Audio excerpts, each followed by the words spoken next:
गणेशाय नमः। श्री दुर्गाय नमः।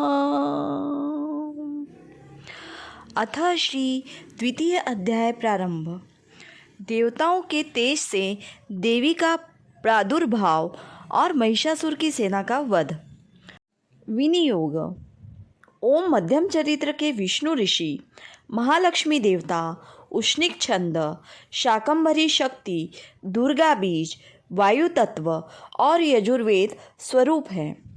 श्री महालक्ष्मी की प्रसन्नता के लिए मध्यम चरित्र के पाठ में इसका विनियोग है। ध्यान। मैं कमल के आसन पर बैठी हुई प्रसन्न मुख वाली महिषासुर मर्दिनी भगवती महालक्ष्मी का भजन करती हूँ, जो अपने हाथों में अक्षमाला, फरसा, गदा, बाण, वज्र, पद्म, धनुष, कुंडिका, दंड, शक्ति, खड़ग, ढाल, शंख, घंटा, मधुपात्र, शूल, पाश और चक्र धारण करती है।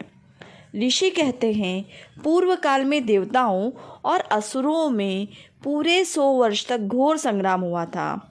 उसमें असुरों का स्वामी महिषासुर था और देवताओं के नायक इंद्र थे।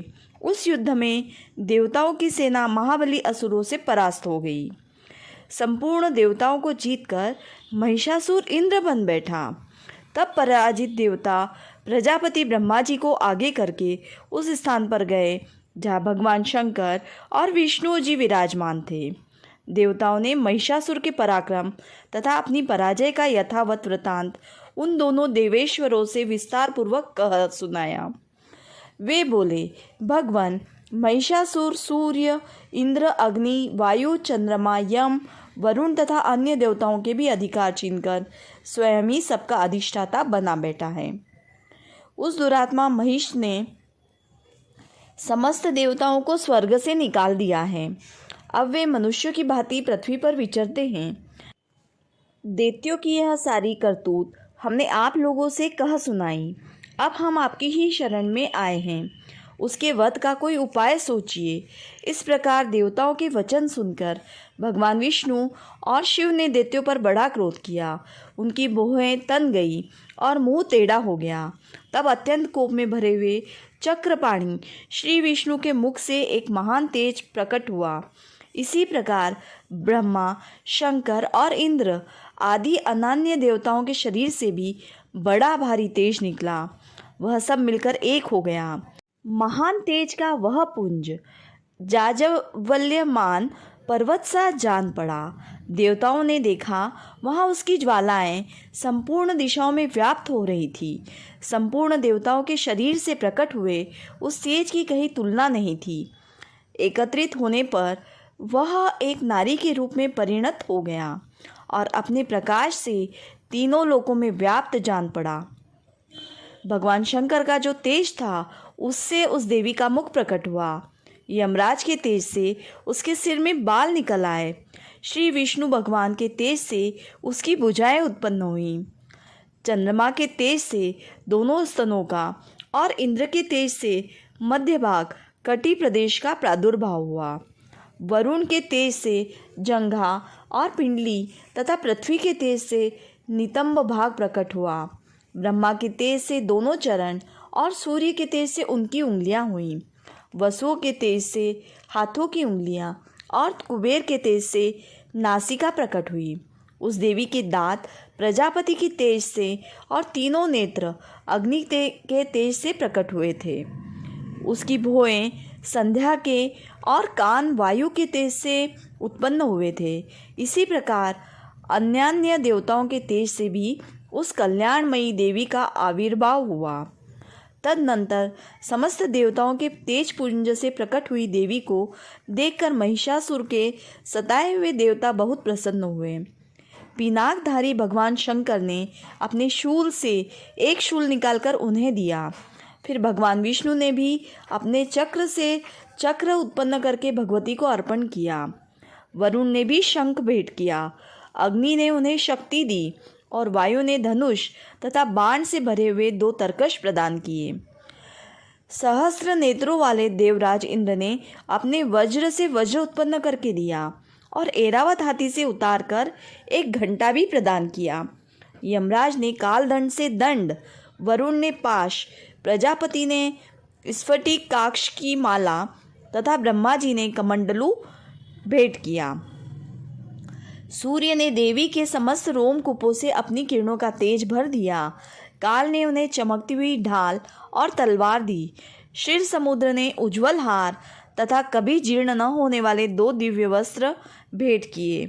साथ ही उन्होंने दिव्य चूड़ामणि, 2 कुंडल, कड़े, उज्ज्वल अर्धचंद्र, सब बाहुओं के लिए केयूर, दोनों चरणों के लिए निर्मल नुपुर, गले की सुंदर हंसली और सब उंगलियों में पहनने के लिए रत्नों की बनी अंगूठियां भी दी।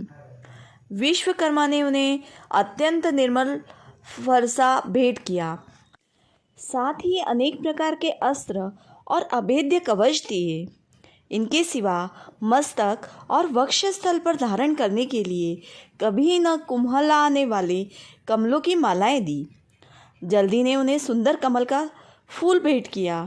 हिमालय ने सवारी के लिए सिंह तथा भांति भांति के रत्न समर्पित किए। अध्यक्ष कुबेर ने मधु से भरा पानपात्र दिया तथा संपूर्ण नागों के राजा शेष ने, जो इस पृथ्वी को धारण करते हैं, उन्हें बहुमूल्य मणियों से विभूषित नागहार भेंट दिया। इसी प्रकार अन्य देवताओं ने भी आभूषण और अस्त्र शस्त्र देकर देवी का सम्मान किया। तत्पश्चात उन्होंने बारंबार अट्टहासपूर्वक उच्च स्वर से गर्जना की। उनके भयंकर नाद से संपूर्ण आकाश गूंज उठा। देवी का वह अत्यंत उच्च स्वर से किया हुआ सिंहनाद कहीं समा न सका। आकाश उसके सामने लघु प्रतीत होने लगा। उससे बड़े जोर की प्रतिध्वनि हुई, जिससे संपूर्ण विश्व में हलचल मच गई और समुद्र कांप उठे। पृथ्वी डोलने लगी और समस्त पर्वत हिलने लगे। उस समय देवताओं ने अत्यंत प्रसन्नता के साथ सिंहवाहिनी भवानी से कहा, देवी तुम्हारी जय हो। साथ ही महर्षियों ने भक्तिभाव से विनम्र होकर उनका स्तवन किया। संपूर्ण त्रिलोकी को शोभग्रस्त देखकर दैत्यगण अपनी समस्त सेना को कवच आदि से सुसज्जित कर हाथों में हथियार ले सहसा उठकर खड़े हो गए। उस समय महिषासुर ने बड़े क्रोध में आकर कहा, यह क्या हो रहा है? फिर वह संपूर्ण असुरों से घिरकर उस सिंहनाद की ओर लक्ष्य करके दौड़ा और आगे पहुंचकर उसने देवी को देखा, जो अपनी प्रभा से तीनों लोगों को प्रकाशित कर रही थी। उनके चरणों के भार से पृथ्वी दबी जा रही थी। माथे के मुकुट से आकाश में रेखा सी खींच रही थी तथा वे अपने धनुष की टंकार से 7 पातालों को शुद्ध किए देती थी। देवी अपनी हजारों भुजाओं से संपूर्ण दिशाओं को आच्छादित करके खड़ी थी। तदनंतर उनके साथ दैत्यों का युद्ध छिड़ गया। नाना प्रकार के अस्त्र शस्त्रों के प्रहार से संपूर्ण दिशाएं